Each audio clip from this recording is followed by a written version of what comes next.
জুলাই আন্দোলনে ছাত্র শিবির তার একক কোনো কৃতিত্ব ও অবদান কখনো দাবি করেনি, করবেও না। আমরা মনে করি এই আন্দোলন সবার এবং অসংখ্য শহীদ রয়েছেন, তাই এই আন্দোলনে একক কোনো মাস্টারমাইন্ড ছিল না বলে মন্তব্য করেছেন বাংলাদেশ ইসলামী ছাত্র শিবিরের সভাপতি জাহিদুল ইসলাম। একক ক্রেডিট নিয়ে রাজনীতি করা মানে জুলাই অভ্যুত্থানে শহীদ গাজীদের অসম্মান করার শামিল বলে মনে করেন তিনি। নিজ ভেরিফাইড ফেসবুক আইডিতে এই মন্তব্য করে একটি স্ট্যাটাস দেন ছাত্র শিবিরের সভাপতি জাহিদুল ইসলাম। তিনি বলেন, সবাই মিলে দলমত নির্বিশেষে ঐক্যবদ্ধ প্ল্যাটফর্মের মধ্য দিয়ে এই সমাজ থেকে ফ্যাসিজমের উৎখাতের নবসূচনা সৃষ্টি করেছি।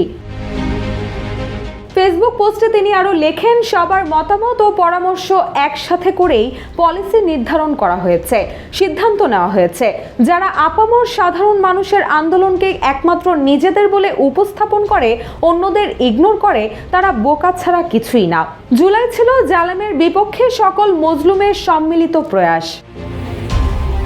নুরতাজে অর্ডার করে জিতে নিন গাড়ি, বাইক, আইফোন সহ কোটি টাকার পুরস্কার। অর্ডার করতে ভিজিট করুন nurtaj.com। সত্য ইতিহাস জানা জরুরি, তবে যারা ক্রেডিট ভাগাভাগি নিয়ে জাতীয় ঐক্য বিনষ্ট করার চেষ্টা করছেন, তৃতীয় পক্ষকে সুযোগ করে দিচ্ছেন, ভবিষ্যৎ প্রজন্ম আপনাদের ক্ষমা করবে না বলেও মন্তব্য করেন শিবির সভাপতি জাহিদুল ইসলাম।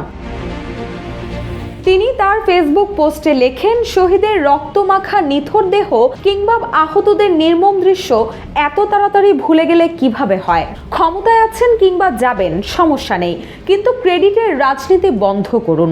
শহীদ পরিবারের মানসিক অবস্থা উপলব্ধি করুন। ক্ষমতার দাপটে স্বজনপ্রীতি, দুর্নীতি ও লুটপাট বন্ধ করুন। ন্যায় বিচার প্রতিষ্ঠা করুন। রাষ্ট্রের সমস্যা আইডেন্টিফাই করে প্রায়োরিটি বেসড সমাধানের উদ্যোগ নিন। রুশাসুর, জয় জয় দিন।